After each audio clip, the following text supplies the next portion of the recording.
What's going on, everyone? I'm Jaren, and today we are talking about Bone Lake. In this story, we follow a couple whose vacation at a secluded estate becomes upended when they are forced to share the mansion with a mysterious couple.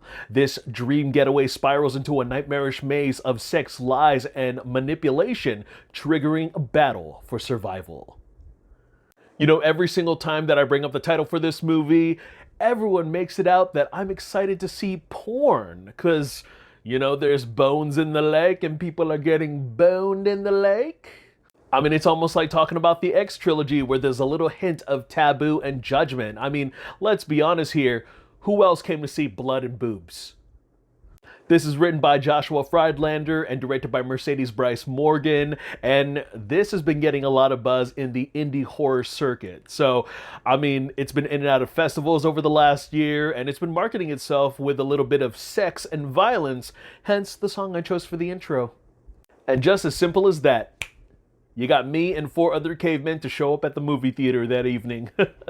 And in the other case where I would have had to wait for this on streaming, digital, or probably Blu-ray, I was fortunate enough, just like screening the movie Good Boy, my local theater got this movie, and so we were lucky enough to screen this on the week that it was only showing. After seeing this movie for myself, this was awkwardly funny, horny, and just downright stressful. I mean, think along the lines like Speak No Evil, but with like the suspense and twists and turns of Barbarian and the nastiness and the sex appeal of X.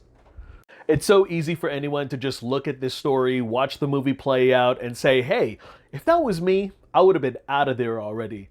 Well, truth be told, you would never know what you're capable of doing or what you might end up doing have you been faced with a similar situation like this. So honestly, the best way is to go watch this movie completely blind. Don't watch the trailers, don't read up on anything, don't even watch this review.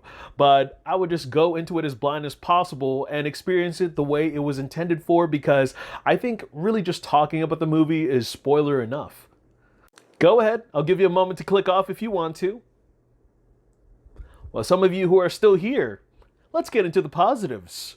First off, I admired every technical aspect, every technical effort that went into this production. The cinematography was just ambitiously stylish.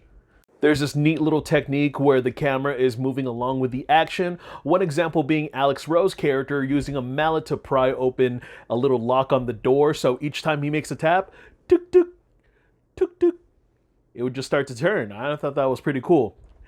And then we also have another little scene, a little shot where our main characters are jumping off the dock, and as they enter into the water, the camera just immediately goes down and you can see all the cars that are at the bottom of the lake, which was pretty eerie.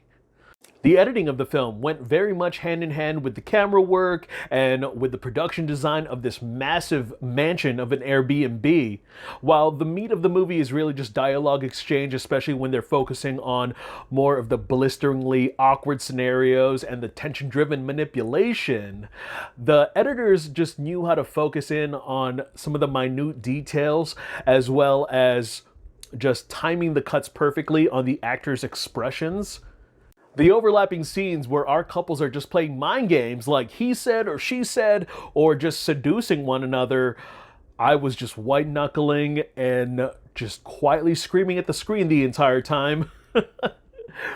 And I was going to throw some of the editing into a portion of my negatives for watering down some of the more spicier moments, but if I'm going to be honest, they kept it tasteful. They didn't overdo it like the Friday the 13th remake. The blood, the gore, the practical effects, it was gnarly. Now, while they are very far and few in between, considering the opening prologue and the third act bloodbath, I'd say they absolutely delivered. There are some grisly injuries that certain characters sustain that made me wince, and then there are some mutilations that made my family jewels hurt. That chainsaw scene, probably up par with what happens in the Evil Dead remake, but I would have loved to see a little bit more carnage candy. Now, getting into the talent here, we've got Maddie Hasten and Marco Pigossi as our hero couple, Sage and Diego. Now, after Malignant, I was very eager to see Hasten in another horror film, and her character Sage here is very strongly opinionated while also is giving off that girl next door appeal. And when push comes to shove, I really root for her defense and her opportunity to take the first swing.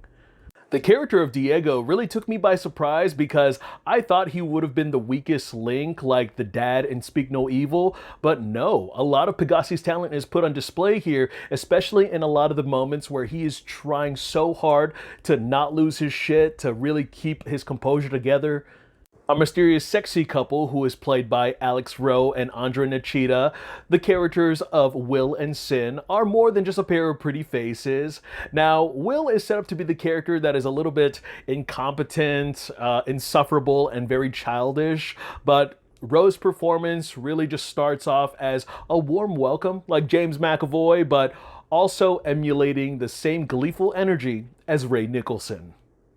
And Nachita as Sin, I think that she advances the plot and also all of her co-stars' performance around her with her sexuality. And you know what? She was more than just eye candy. She was a standout, and I just can't wait to see what other compelling roles she can tackle next in other future projects. Getting into my mixed opinions, and if I'm gonna be honest, this is more on my expectations versus a critique, but with the way that they were just planting a lot of seeds to elude the audience in various directions, I wanted more. I mean, blame the cabin in the woods for this one. With the suggestion of a serial killer that was loose running around and using Bone Lake as his dumping ground, or like even the second room where they found the Ouija board, the candles, the pictures, and all the weird shit, I was just expecting the third act to go just balls to the wall, fucking bad shit, M. Night Shyamalan acid trip crazy. But I can see where, you know, the budget wouldn't have worked for it, and that would have been a really risky swing where the creatives, everything that they've developed from the ground up would have just fell flat on its face. Overall, I do think that they missed an opportunity to release this movie worldwide on maybe Valentine's Day or summer, you know, with that special someone. I just think that for the Halloween season, it doesn't really work. But also, I wish I saw this movie where I didn't have any sort of anticipation or expectations. I think the marketing promises more than what we got. Morgan and Friedlander definitely have potential and drive in this genre, so I can't wait to see what they do next. Bone Lake is spicy, tantalizing, white-knuckling, wet, and fucking wild. Well, alright guys, that's all I got to share about that movie. I'm pretty sure it's not playing at our local theater anymore, so if it's playing near yours, go check it out, or wait for it on digital, or check it out on Blu-ray when it comes out. I'm Jaren Banawag. Look forward to more reviews. I want to thank you guys again for taking some time out of your day to hear me talk some movies. I'll see you guys at the theater. In the meanwhile, stay safe, stay spooky.